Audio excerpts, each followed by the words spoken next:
Brighten up those dark mornings. Wheeler, Ollie, and Lekter. Mornings at the cabin. Morning, everybody. Little slippy out this morning. Be careful out there. Just done the ballet of the F-150 all the way down Niven Drive. It is, of course, walk to work week, and is also minus 37.9. The Studio One computer tells me, so you decide if you'd like to pursue that particular passion this morning. Super Bowl, then. So dull, Wheeler can't bring himself to come in and talk about it. He's off this morning, having some well-deserved rest after a historically boring sports event. Shout out this morning to Leslie at the NWT SPCA. That dog has just given birth to 11 puppies. Can you even begin to imagine doing it 11 times in a row? I mean, by about the 6th or 7th, you must be getting so utterly tired of it all. By like the 10th. Okay, come on, this is a practical joke now. The 11th comes out. You're just going to bear a grudge against it for its entire existence. So in other words, there are 11 puppies at the SPCA who are going to need homes in the next, 6-7 weeks. Might possibly have my eye on one of them. Or 4. 7. How many puppies can you adopt at once? Is there a cap? I don't know if you get a quota. If you go down there, are you allowed to say, I'll take those 11 over there, you bag those up, and I'll take 3 from the top row, and 4 from over there, look, and I'll take that 5-year-old husky, because he just looks nice. Yeah, this is, I'm just bad at impulse buying. It's why they keep me under very close watch when we're filming the pet project. Mornings at the cabin, the podcast. 7:13 on your Monday morning. Speaking of things that need to be handled with care this Monday morning, Lekter's in the building, and has had a difficult, trying start to the week. Morning. Morning. Now, you shuffled in here, and the first thing you said when I looked up and saw the storm clouds follow you through the doorway, I sort of say, hey, how are you? And, I'm angry. I don't usually answer with a huff, but this morning there was a definite huff. Because someone has puffed and blown your house down. What has happened? Well, not that dramatic. Okay, fine. I'm really making a big thing out of essentially nothing. But, like morning routine, a lot of people it's kind of important to them. If you have your morning routine messed up, it can really kind of rattle the rest of your day. Mm-hmm. I don't know about you. Do you have a morning routine? Yeah, Probably, I do. Yeah. I have a morning routine. 4:30 in the morning, I just don't know how, together you could be to have a routine. That's mostly the routine is not being together. Okay. The routine is being very tired and bleary-eyed and stumbling around the house, bumping into things. You just kind of find yourself here, and you're like, okay, well, yeah. let's start. If I woke up and everything was all in perfect order and my morning went perfectly smoothly, then that would disturb my routine and I would turn up angry. Yes, fair you're enough, right. Fair enough. So come on, what happened? Who could have wronged you so early in the day? All right. So I'm a creature of habit, for sure. I get up, let the dogs out, boil a pot of coffee or a pot of water and, set the coffee up in the press and whatnot. And so we had Airbnb guest arrive last night. And I don't know where the city is standing on this now, so I don't know if this is a taboo conversation or not. Is that municipal enforcement coming up the stairs? Morning, officers. He's over there. Look, take him away. Anyway, I haven't received a warning, so we had an Airbnb guest check in last night, and he arrived pretty late at night, so didn't get a chance to meet him. But so this morning, I guess he's an early riser, I suppose. And already, the discerning listener will detect a hint of bitterness. Yeah, an early riser, I suppose. So my coffee, I assume, at this point, as I'm brushing my teeth, is sitting there, brewing, steeping, waiting for me to take it to work and consume it. I come out into the kitchen, and our guest has helped himself to a cup. Big smile on his face. Hey, what a great place he got here. Coffee on the go. This is great. I looked at him, barely containing the fire behind my pupils. Welcome. That is a real test. Oh, that is a real test. You set up an Airbnb. Canadians famed for their hospitality, their relentlessly chipper attitude, but you try messing with their coffee in their own house at 6 o'clock in the morning. Especially with a super chipper smile on your face. Like, not only are you stealing my coffee, you are doing it with a smile on your face, and you could not be happier about it. Oh, man. I don't like to admit that I have any addictions in life. Coffee is one. I will full on admit that. If that routine in the morning, my morning coffee gets messed with, I like my whole rest of my day is just already. I can tell it's just going to be a rough one. Have you taken any steps to limit the damage? Did Oh, you no. manage to get a fresh pot going? No. I tail between my legs, poured my half pot of coffee in my thermos, and he was like, "Oh, did I take your coffee?" What did you say? What did you say? No, it's okay. So I think generally when you say no, it's okay. That's a yes. No, it's okay. I don't know if he could hear my teeth grinding when I said it. It's okay. Like, no. These salty tears will top it off. Yeah, that'll be enough. That's fine. Happy to have you.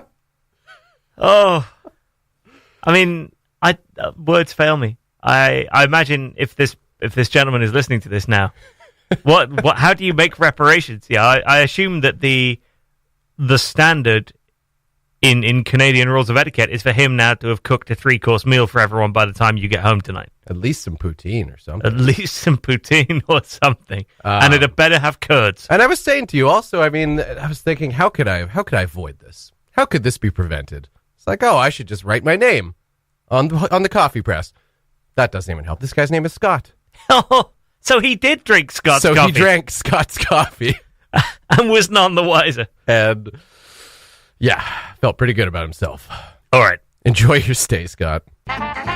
The Mornings at the Cabin podcast was recorded before a sort of live, thankfully not in the studio, audience. Ollie and Lekter with you. Wheeler was so disgruntled by the Super Bowl that he's on strike for 24 hours. And I wanted to talk to you, Lekter, about YouTube because a wonderful thing happened a few days ago. Oh, really? It turns out,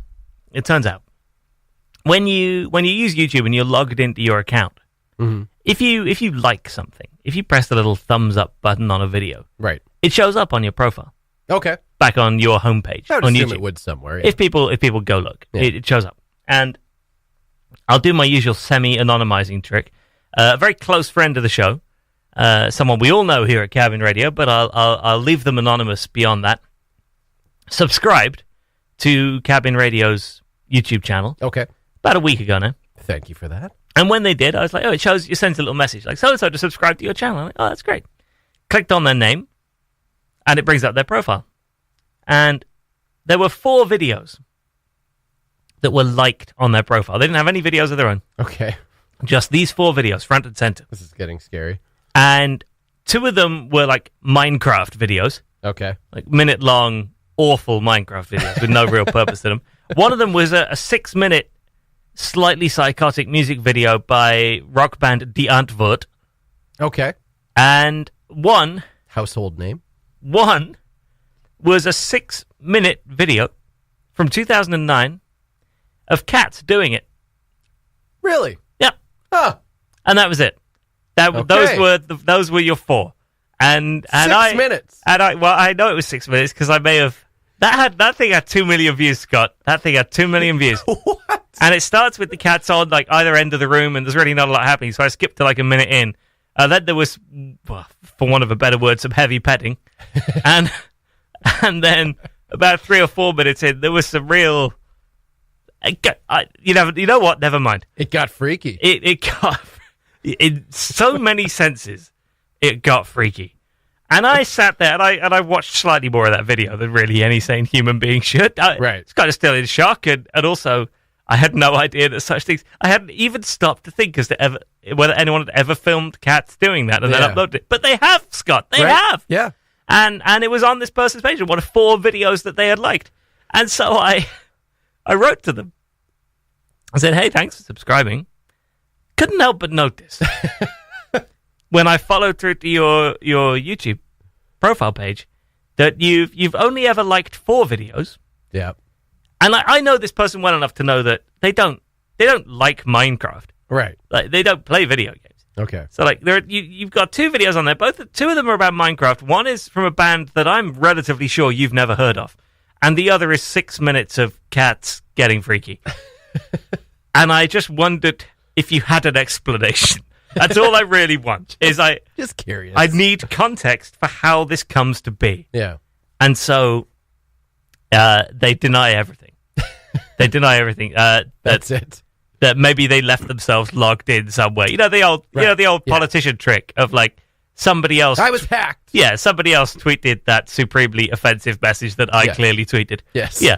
The usual thing, but there's been a strong denial. I won't go further than that because we haven't identified the person anyway, so I'm not worried about defaming them on the air. Yeah. But they strongly deny ever having liked a video of Russian cats doing it. This is a Russian video. I mean, as all the weirdest videos on the internet. Well, yeah, exactly. So I just put this out as a PSA to everybody. Be a little careful where your likes should land on YouTube, because it does, and I had never really realized this. I had to conduct an immediate audit of my own YouTube presence and scurry back. And it turned out I just liked like a couple of Northwest Territories videos from a while back. Like everything was very clean and kosher. Everything was very like innocent. Which is a relief, because I thought, oh my goodness me, if this person's accidentally liked 6 minutes of cats doing it, you can only begin to imagine what I might have accidentally put on my profile page. So just out of caution, I assume you've put a temporary suspension on their profile for watching pet project videos. Yeah, absolutely. Yeah. Okay. Yeah. You got to be safe. You got to be safe. We don't want them anywhere near those cats. Yeah. Yeah. You give them a chance to prove themselves that, hey, this is not something I'm into. No. And and then when that happens in the cat room, that stays in the cat room at the SPCA. Yeah, we don't broadcast any of that nonsense. We don't condone any of that. Okay. I'm just interested to know where the conversation went from there. They just denied, and that was. I kind of let it drop. You're like, okay. I kind of let it drop every now and again. When I just need to get a rise, I just will open Messenger on Facebook and just type "cats doing it." And then just send it, just so they know, just so they know that I know, and I will never not know. You're giving them the eyes, the fingers. I'm watching you. Got my eye on you. Yeah, just everybody. It's Monday. It's a good day for getting things done. Check your YouTube profile and remove any videos of cats doing things that are untoward. Want the meat and potatoes of the morning show with none of the filler? You've got it with the Mornings at the Cabin podcast. That's a strange breakfast, though. Mornings at the Cabin on your post-Super Bowl Monday, and if ever there was a Super Bowl that everybody's glad to see the back of, Lekter, was that not the single? I'm biased because I already don't much like the NFL. I already struggled to, just because I haven't been exposed to it, I struggle to see what other people are seeing in it. But then yesterday surely was the low of all lows. Yeah. I'm sure there were a lot of people who were struggling struggling to see what anyone sees in the NFL. Because, that was without question the most boring Super Bowl I've ever seen. The lowest scoring Super Bowl in history, I believe, 13-3. Yeah. I went to the gym for an hour, came back, and all that had happened was a field goal had sort of found its way through the relentless tide of misery. Had the record-breaking punt happened yet? I think I actually missed the record-breaking punt. Oh, that was highlight of the night. Not Maroon 5?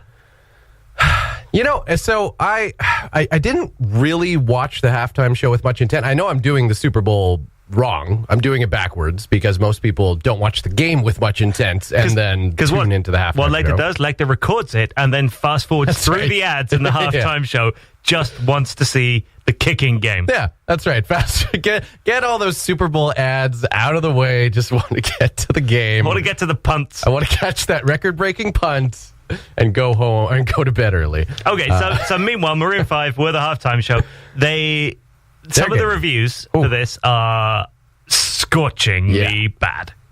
Yeah, they're getting dumped on quite a bit. And you know what, to be honest, I don't really understand why. Again, we had it on in the background. I didn't turn it off during the halftime show or anything, but we had it on in the background. So I heard some of the performance, and I mean, it pretty much just sounded like Maroon 5 without auto-tune. So I mean, I guess that's awful by some people's standards. But it was predictably awful.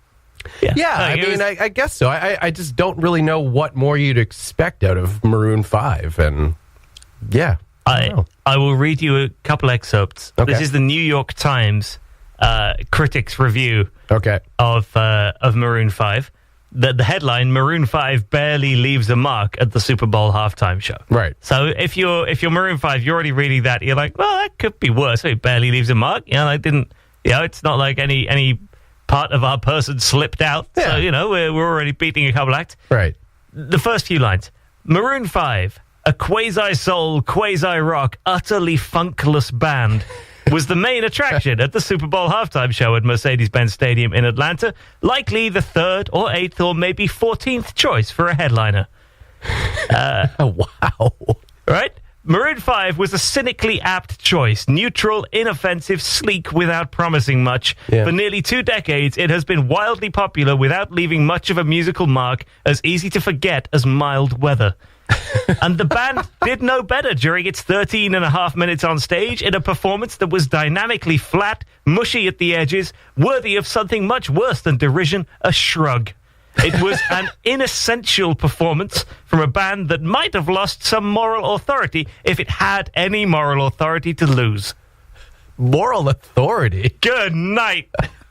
I mean, I don't know where that part necessarily comes in, but I don't disagree out of principle with all of those points it made. It being like a very inoffensive, watered down choice to pick Maroon 5 do the halftime show. Yeah, like no one was going to be like, I don't know about this. It's just kind of like everyone knows them. They've been around for a while now, I feel like it's equivalent to if the Super Bowl halftime show had been like Matchbox 20 in the year 2003. Yeah. Would have been like, that's pretty much the equivalent choice. It goes on the review a little bit later on to say Maroon 5 was a base coat destined to be painted over. You got to have that primer. You're just not going to be pinning that up on the wall anyway, are you? I cannot. I have rarely read a review more devastating. Oh, my God. A review that's so devastating that it basically says, this band wasn't even bad enough to be of note. This was so anonymous. This was so not worth your time that we're sorry we even reviewed it. And if the game had been half entertaining, probably by association, Maroon 5, they would have gotten a pass. But there you are, and you're watching this dreadfully bad game. You get to the halftime show. At last, some relief. We've made it. An oasis of entertainment. Maybe there'll be a shark that looks really funny that's dancing like slightly off-tempo. Maybe Beyonce will turn up and produce a powerfully politically persuasive routine. Maybe some kid will do a dance that'll just sweep the nation for the next year and a half. No, it was Maroon 5, and they were a base coat destined to be painted over. Mornings at the Cabin, the podcast, where we cut out all the great music and you're left with the rest. The temperature remains resolute at minus 37.9. In the same way that they sometimes price things in supermarkets as like $3.99. So it's not $4. You don't feel like you're really overspending. It's just a psychological thing. 37.9. It says on this. It's not 38. It's not crazy cold. It's just nippy. Our system there, is very. It doesn't want to push anything too far. It's like, I'm not going to round up. I'm going to tell you exactly what the point. It doesn't like to commit. Is. It just likes to, here are the facts. Can't you get decide. These DJs all wound up about the weather. Right. If we just say minus 37.9, they won't notice that it's really minus 38. Still, could be worse. You could have given birth 11 times yesterday, Scott. Okay. Go on. Yeah. I'll bite. So if you watch the Pet Project on Friday morning, we showed you heavily pregnant Leslie, who was there waiting for her pups to emerge. Okay. Lovely dog. Nice, shaggy-coated golden retriever typey thing. Full on, wet nose, happy smile. Those puppies, they're going to be belters. You're going to want one of those puppies. Yeah. Which is, good news. There's plenty to go around. 11. Wow. 11. There's a video that the NWT SPCA put up. I'm going to put it into this week's Pet Project. Nice. Of, I think number 11 arriving, number 10 or 11. And, there's Leslie who's like, oh, another one, look. All right, then. Moves this one into the set. Yeah, shuffling a deck of cards. Right. Oh, you've dropped one. Oh, yeah, look at that. Shuffle. Yeah, and I can't even begin to imagine what your mental headspace must be like, even as a dog. after like the 10th has been born and there's one still in there, like figuring it out. You know, I imagine people at cinemas, like the people who clean cinemas, must wait sometimes at the end for some people who are just watching the very last credit to roll. Right. They're like, there's the exit. Look, in your own time, places to be, people to see. Could you just? I feel like that must be how Leslie felt on Sunday. Just all right. Probably number 11. Are you done? Probably a bit more discomfort. Yeah, impatience, but a little. I'm gonna assume a little more discomfort. I mean, probably. I've never given birth to 11 pigs. Yeah, and we're also not dogs. Yeah, so it's very difficult to empathize, is what you're saying. A little bit, yeah. If she's happy, we're happy. Yeah, I was wondering this earlier on at the very top of the show. I wonder if there's a cap on how many animals you're allowed to adopt at once at the SPC. Are you allowed to go in to say, I'll take all 11, bag them up, I'm leaving the building. I don't know what the deal is. Yeah. Can you batch adopt? I would assume not, because that seems problematic. Kind of like, you imagine sort of there's always that impulsive sort who like wander into the SPCA, like, done, I'll take the lot, load them into the truck, I'll take those 37 huskies, 12 cats, 19 puppies. Maybe if it was just cats, they might allow it. And the vet. I don't know about dogs. Yeah, okay. I don't know why. Yeah. No, that seems like that would be problematic. Okay. I can't, maybe like 2 at a time. So what you're saying 11 is... might be a bit much. I need someone to split the puppies with. Yes. Okay. Yes. It's like a lottery ticket situation. You enter a syndicate, a puppy syndicate. Well, we got a few of us here at the cabin. Yeah. Between us. If we all take 2, yeah, and then we just rotate them around, and we have like a puppy merry-go-round. It's a good life. So we just sort of, distribute, and you bring them in each week. The management meeting every Tuesday evening, you bring your 2 for the week back in. There you go. Everybody rotates around one spot, and then you take the next 2 puppies home. They'll inevitably be spoiled more than they would if, they were in a... Yeah, right. Because every week it's a brand new couple of puppies, so you're all like, "Oh, welcome to the house." They get treats for a week, and then basically we've got 11 obese puppies being passed around like peach balls after half a year. New treats next week. Maybe that. What a life for them! Sounds a great life for them. Yeah, vet bills are going to be through the roof, and there's going to be a lot of disputes about who's paying for what. But yeah, because like Jesse can't even go on a dog walk without keeping himself out of the vet. Never mind. The dog rolled his ankle last week. Did you hear about that? Oh, did he? Yeah, rolled his ankle on a dog walk. How did I miss that? It's Thursday last week. He rolled his ankle, couldn't go to the gym that night. And then last night we were back at it at Just Fitness, back on the life change thing. Yeah. And he was in trouble. But he did really well. He did really well last night. He was in pain? But he was in a little bit of pain with the ankle. He fought through it. And we did some pretty heavy lifting last night. Man. Pretty heavy lifting by my standards. I think it was like 7 pounds. But no, he did a really good job. Something I was going to ask you about. We'll establish your availability a little bit later on. Okay. At some point this week, we're going to do a video in which I learned to skip at Just Fitness. You don't know how to skip? Because yes. What? Well, it turned out the other week on like week 2 that they said like, oh, just grab a skipping rope and just skip for a few minutes to warm up. And I grabbed the rope and I just started being like, yeah, all right, I'll skip. I didn't even give any thought to the fact I've never skipped before. I haven't done it. I don't know why. I don't know what happened at some point in my childhood to prevent skipping. So what did you do? You just I just had the rope in the air? had at it because I was like, I've seen it done. How hard can it be? Dove right in. The answer is it's not easy. I couldn't get my head around it. There's a motor skill to it for sure. And I got like over the rope the first time, but then as it comes back round again, I was not in sync with that rope at all. Wait a minute, I have to jump again? So what is this? In the course of about 12 minutes, my record was 5 in a row. So that's mean. I shouldn't laugh. I'm prepared to acknowledge a weakness here, Scott. Okay. I'm being brave here by talking about this on the air. Yeah. It turns out, for whatever reason, I never learned how to skip. Huh. And I know the way this works. Like anytime I say anything like this out loud on the air, I get a message on Facebook from my mother. Yes. In like about 60 seconds after the initial offense, in which she corrects me and says, "You learned to skip as a child." Don't you accuse me of bad parenting? I taught you how to skip. Well, if you did... You just didn't want to practice. If you did, that's gone. So you're a proficient skipper. Do you know how to ride a bike? Yes. Okay. No, Okay. I do. I do know how to ride a bike, although by no means... I mean, if you don't, that's fair. Like, I actually have friends who, can't ride a bike as fully grown adults. It's just either you develop the motor skill or you don't. And right. That's kind of the way it goes. I've got the biking thing down. There's no issue there. Okay. But skipping...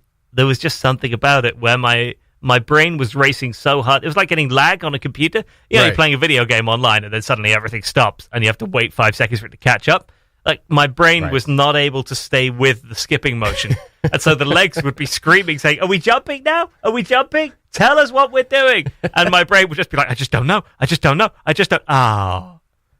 Start again. Yeah. So we're going to put up a video this week. Okay. Of me attempting to learn to skip proficiently. All right. Okay? I like it. Good. We all need a challenge to start the week. Mine is to learn to skip. This is why I like radio. What kind of a job could be better than one in which your challenge for the week is to figure out skipping? Thanks for listening. Check out more from the show at cabinradio.ca.